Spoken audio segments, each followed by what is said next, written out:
Ángel La Ciencia.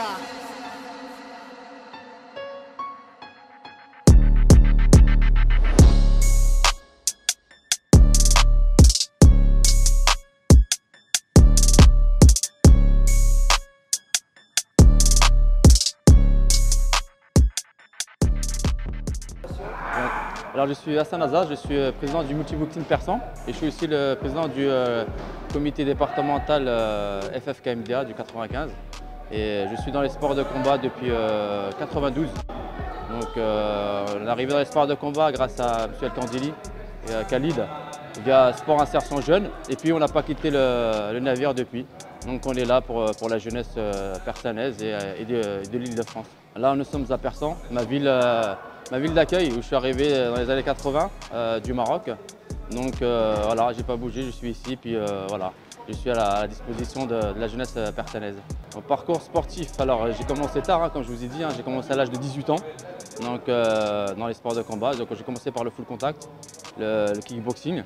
Donc du coup, j'ai été champion de l'Île-de-France, champion de France, j'ai fait partie de l'équipe de France dans les années 93 à 95. Donc après, j'ai arrêté les combats en 98 pour me consacrer à la jeunesse, aux entraînements et à gérer le club.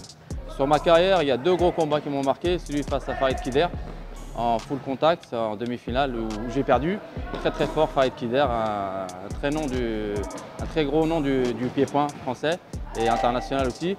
Et le deuxième, c'est celui que j'ai perdu ici contre Hamza, qui était un redoutable boxeur en kickboxing. J'ai perdu au point. Mon dernier combat que j'ai fait ici à Persan en 98. Bon, j'ai pas de grosses anecdotes.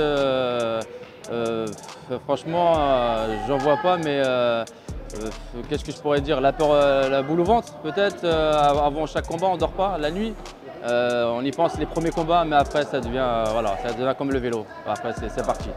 En dehors de la boxe, je fais beaucoup d'activités, oui exactement. Donc en fait, je fais de la course à pied, je cours beaucoup. Et parallèle à ça aussi, je fais du vélo avec les amis en VTT. Et puis après, j'ai des activités avec mes enfants. Les obstacles, qui n'en a pas, beaucoup d'obstacles, mais après bon. On a su se forger un mental de guerrier, comme je dis, et puis on les a passés. Aujourd'hui, c'est loin derrière.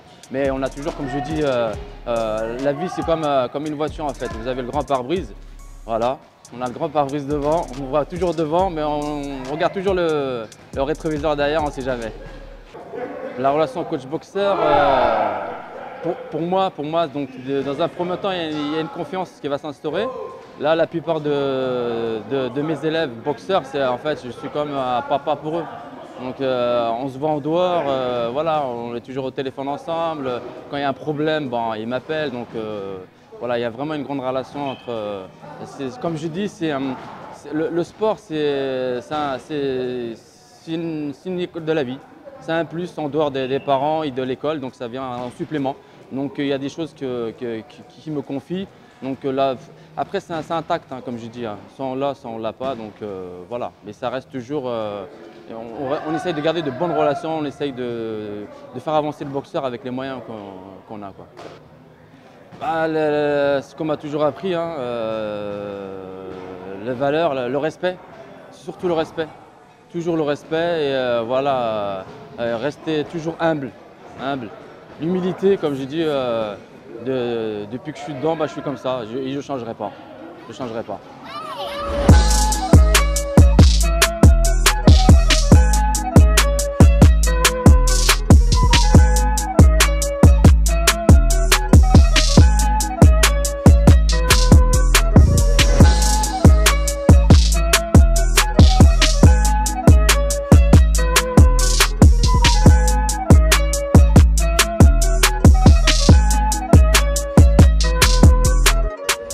Le monde de la boxe en général en France, il n'est pas si simple que ça à vivre, comme je dis. Hein. Donc la boxe, on n'en vit pas, c'est pas possible. Donc, et en plus, c'est un sport pas très facile qu'on a choisi. Donc il faut bien encadrer un petit peu tout le monde, que ce soit la jeunesse, il faut vraiment les encadrer. Et celui qui me dit qu'il a envie, c'est pas possible. On est obligé d'avoir un travail en parallèle pour survivre ici. Il n'y a pas de statut pro pour l'instant au niveau des sports de combat. Je parle des sports de combat, pas de la boxe anglaise. Et pour en vivre, il faut vraiment avoir un gros promoteur ou aller à l'étranger, vraiment dans les grosses structures. Sinon, ici, c'est pas possible. Ce qui pourrait changer ça, c'est les autorités, hein, c'est là-haut, c'est au ministère. Hein. Donc après, et grâce au travail de la fédération, qui est fait beaucoup en parallèle par Nadir Alouache, qui est le président de la fédération, de la FFK-MDA, qui a fait un gros travail depuis ces années, donc on le soutient. Et voilà, on va de l'avant en espérant avoir un statut pro pour nos jeunes boxeurs et puis voir vraiment pour rentrer aux Jeux Olympiques quoi, avec le Muay Thai. La boxe m'a beaucoup apporté moi parce que bon, comme j'ai dit, c'est l'école de la vie, c'est une des écoles de la vie. Puis en plus en parallèle, ça permet de canaliser un petit peu. Comme je vous dis, hein, quand on n'est pas dehors, on est au sport, donc ça devient une sorte de drogue. Donc s'il n'y a pas ce sport-là pour moi, donc voilà, je vais courir ou je vais faire du vélo, ça devient un complément de ma vie. C'est vraiment un complément de ma vie, quoi. Bah, le premier gros projet qu'on a fait ensemble ici, c'était de mettre en place un gros gala. Ce qu'on a fait depuis une dizaine d'années maintenant, hein, sur Persan. On a fait un championnat d'Europe, on a fait un championnat du monde pour Mohamed Karbal.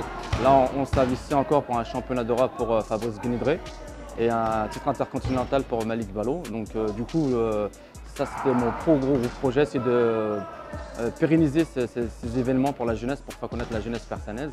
Et là, on a fait un petit truc, on a fait un gala en parallèle à Ben Guerir avec Khalid. Donc j'ai pu amener des boxeurs de Chinois ici pour les faire boxer là-bas, pour évoluer un petit peu la boxe marocaine. Et prochain projet, peut-être faire un événement encore avec lui, pour parler, donc de voir ce qu'on pourrait faire au Maroc, au niveau de ma ville. Un petit jeune, hein, quand je dis un petit jeune, c'est vraiment un adolescent. Je dirais dans un premier temps, d'abord de vivre, de bien vivre, d'aimer la boxe, cette passion de boxe, s'il a vraiment une passion pour évoluer dedans. Et voilà, de s'accrocher. C'est vraiment de s'accrocher parce que c'est un sport qui est vraiment difficile. C'est individuel, c'est pas collectif, c'est pas du foot. On ne va pas gagner sa vie avec. Donc du coup, en parallèle, il faut vraiment suivre une structure école. Pour vraiment, voilà, c'est vraiment, comme je vous dis, il n'y a pas de statut pro, il n'y a pas de, voilà, on n'en vit pas, on n'en vit vraiment pas. Donc fais ça pour plaisir dans un premier temps.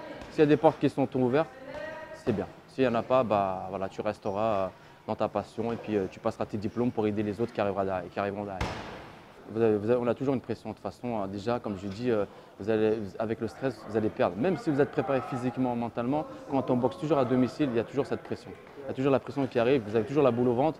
Donc déjà, on perd des moyens. Il faut vraiment le vivre pour le voir, quoi. Les boxeurs marocains ont un très gros niveau et je l'ai toujours dit, hein, à ce niveau-là, ils sont vraiment, on peut voir le Glory.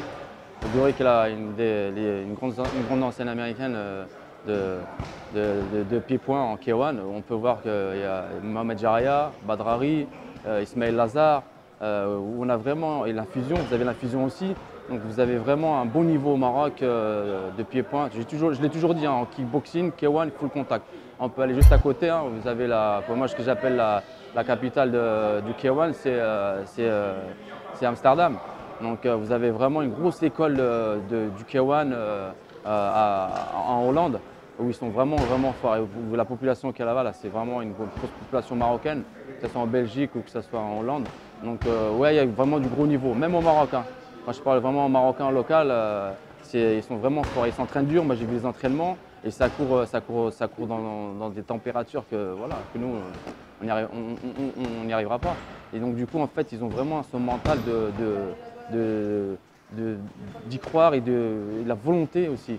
La volonté, et c'est là qu'on voit le gros niveau. Là, on peut voir, j'ai revu les combats qu'il y a eu à Ben Guerir, il y a du gros niveau. Il y a du gros niveau. Là, Fabrice Gnidré a rencontré le champion du Maroc. C'est un très gros combat. Victoire au point de Fabrice, mais c'était serré. Il y a du niveau. Il y a du niveau en fait. Même Fabrice, on est tous au courant. De toute façon, nous ici en France, on est au courant que certains pays où ils sont forts, comme on dit à Cuba, ils sont très forts en boxe anglaise. En amateur, ils sont vraiment super forts. Donc c'est presque pareil. Donc du coup, nous, au Maroc, on a le sport de combat, enfin, on a le pied-point. Ils sont vraiment forts, ils sont très très forts.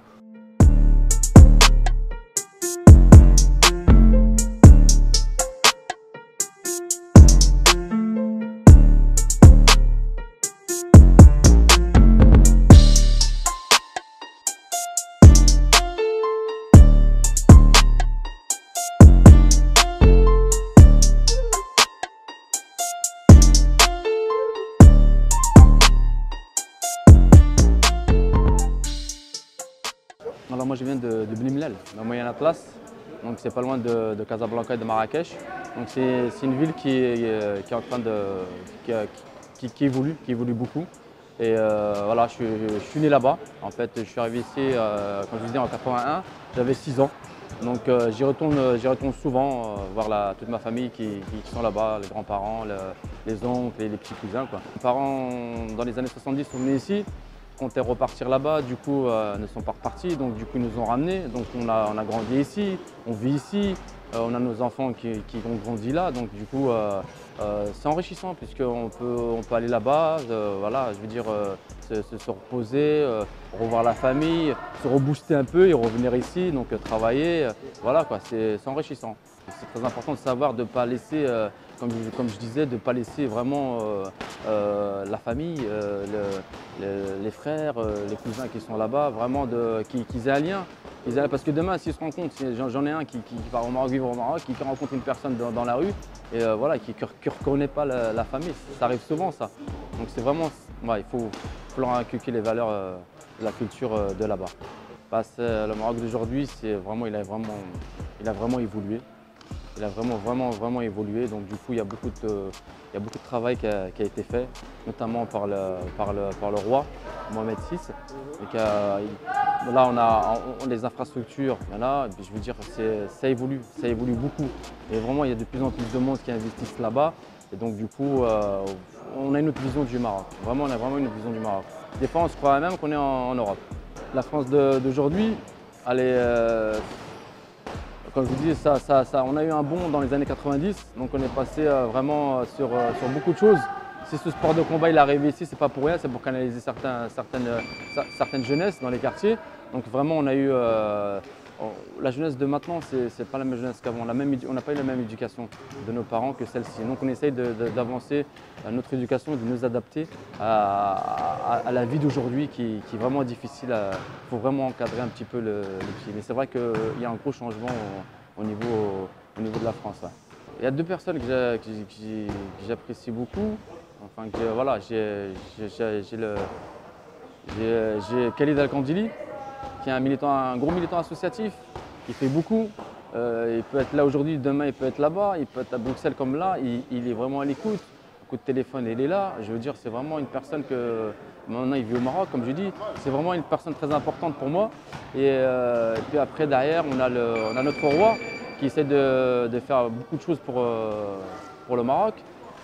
Voilà, après moi ça reste deux personnes les plus marquantes là-dedans. Et puis après j'ai aussi en troisième position, j'ai les gros sportifs de haut niveau qui aident beaucoup la jeunesse marocaine, que j'oublierai pas, et voilà, qui n'oublient pas comme dit la culture marocaine et qui retournent là-bas, qui y en a qui ont investi et qui ont les moyens grâce aux gros combats comme je disais tout à l'heure qui sont à l'étranger, comme on a les frères Azetar à l'UFC, qui sont du côté de Casa, qui aident beaucoup. On a Badrari aussi, des fois, qui milite beaucoup dans son association. On a vraiment pas mal de... Voilà, c'est ces personnes-là qui me touchent beaucoup aussi. C'est qu'on n'oublie pas d'où on vient et quand on a besoin d'aide et qu'on frappe à la porte, qu'on aide, quoi. Un petit message, je remercie Canal Atlas Fight pour cette interview, je remercie Mehdi, je remercie l'initiateur de tout ça, Khalid El-Kandili, la famille ici ou là-bas, un grand bonjour à tout le monde. Et voilà, puis après, toujours rester humble dans la vie, l'humilité, ça paye, et puis voilà. Qu'est-ce que je dirais de plus? Un grand merci à Brahim Raoui qui me suit aussi pour la captation depuis 2010. Au niveau de Canal Atlas. Et puis après, je vous donne rendez-vous le 18 avril à Persan pour un titre européen, un titre intercontinental pour Malik Balo et Nedre Fabrice.